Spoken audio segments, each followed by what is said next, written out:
મને પણ મીડિયાના માધ્યમથી જાણવા મળ્યું છે ચૂંટણી સમય મર્યાદાની અંદર થાય, વાવની ચૂંટણી હોય, સમગ્ર રાજ્યની ચૂંટણી હોય, એ અમે કોંગ્રેસ પાર્ટી તરીકે આવકારીએ છીએ। અમે ચૂંટણી લડવા માટે સક્ષમ છીએ, પણ સાથે સાથે એટલું પણ કહું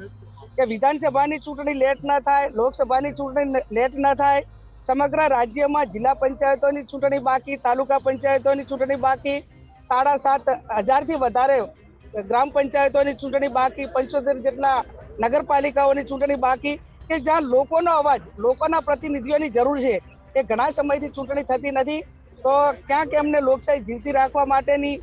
એક એમની મંશા હોય તો આ લોકલ બોડી પંચાયતી રાજની ચૂંટણીઓ પણ આની હાથે જાહેર કરી હોત તો અમે એમ માનોત કે માત્ર એમને રાજ કરવા પૂરતી ચૂંટણીઓ નહીં, પણ લોકોને નીચેના પંચાયતથી કરીને પાર્લામેન્ટ સુધીની એક સિસ્ટમ છે આપણી, એક